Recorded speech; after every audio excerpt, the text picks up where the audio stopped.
Hola amigues, ¿cómo están? Bienvenidos a Deep Music.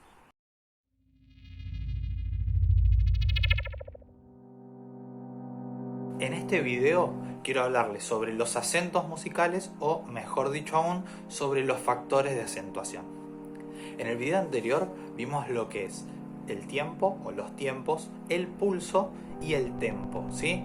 Es importante para entender el contenido de este video, por eso les pido que si todavía no tienen más o menos eso claro, vayan al otro video que igual se los dejo acá. Creo que todos y todas sabemos lo que es más o menos un acento en el lenguaje hablado y escrito. Bueno, en la música funciona de la misma forma y se los llama factores de acentuación. O sea que en realidad son elementos que contribuyen a que en ciertos puntos la música esté acentuada de alguna forma.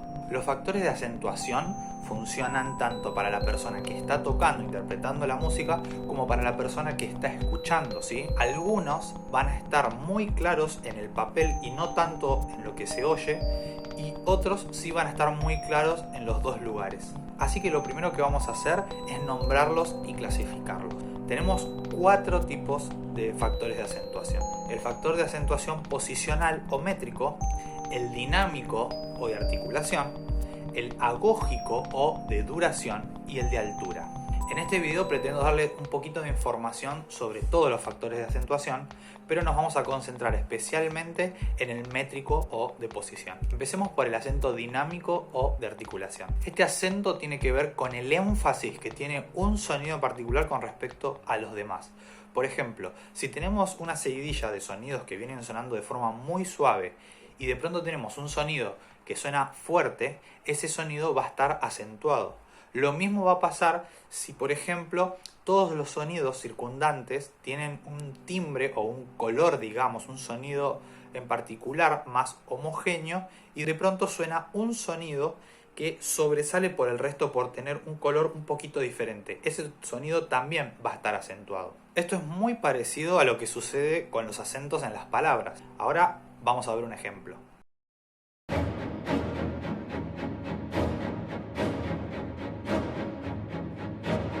El acento agógico de duración se vale justamente de la duración para sobresalir por sobre los demás sonidos.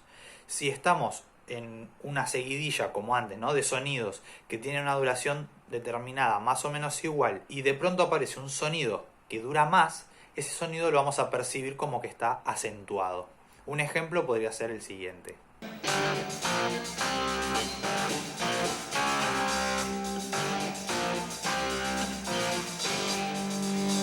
El acento que depende de la altura tiene que ver con cuán agudo o grave es un sonido. Si en un contexto, en un pedazo de una pieza musical, yo tengo un sonido que es muy agudo o muy grave con respecto a los demás, ese sonido va a estar acentuado.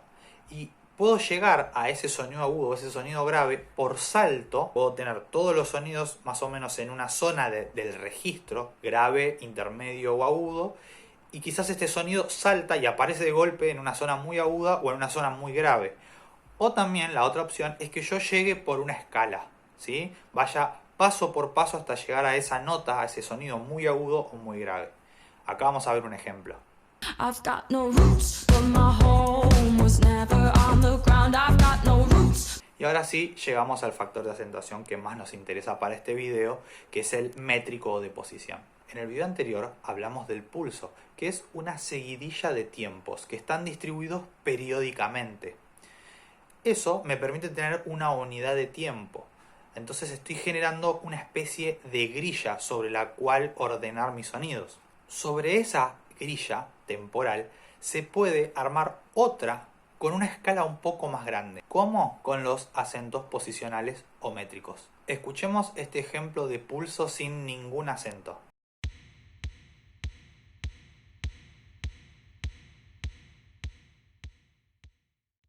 Y ahora este con un acento cada 2 tiempos.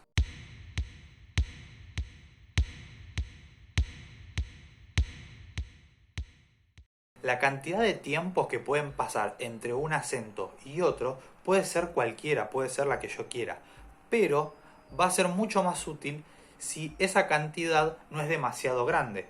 Porque si yo tengo un acento, por ejemplo, cada 54 tiempos, no me va a servir de referencia.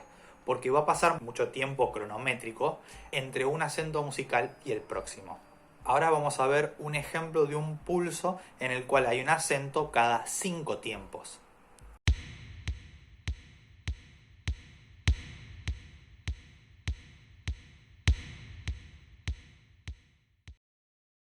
Más adelante vamos a ver en profundidad los compases. Y los compases se escriben como si fuera con una fracción, pero aunque en realidad no es una fracción, es simplemente un número que va arriba y un número que va abajo.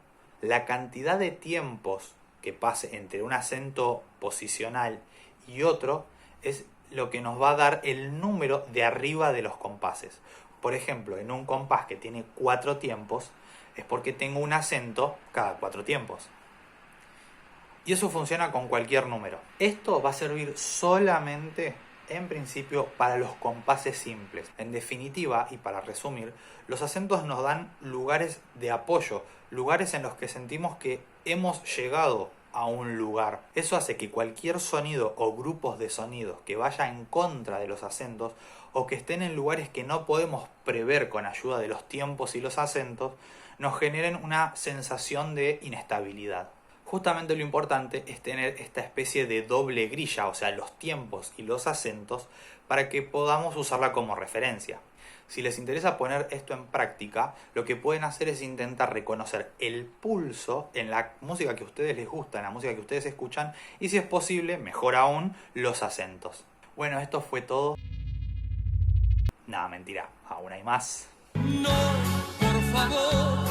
Hace unos segundos hablé de los compases. Voy a empezar a hablar un poquito acá de forma introductoria y lo vamos a desarrollar mucho más en próximos videos, ¿sí? Los compases son una forma de dividir la música, de segmentarla. ¿Y para qué queremos hacer eso? Para poder ubicarnos en ella de forma mucho más rápida. Imagínense que estamos tocando y en un momento me equivoco, cosa que pasa cada 2 tiempos más o menos. Paramos de tocar y yo digo lo siguiente: volvamos a arrancar desde el tiempo número 356. Sería muy tedioso tener que estar buscando ese tiempo en particular. Entonces, la solución que plantean los compases es la siguiente. Si cada X cantidad de tiempo tenemos un acento, podemos agarrar todos esos tiempos, incluido el primero, ¿sí?, que es el que va a tener el acento, y agruparlos en una especie de cajita que vamos a llamar compás. Pero ahora tengo una ventaja: puedo olvidarme de ponerle un número a cada tiempo y reiniciar la cuenta en cada compás.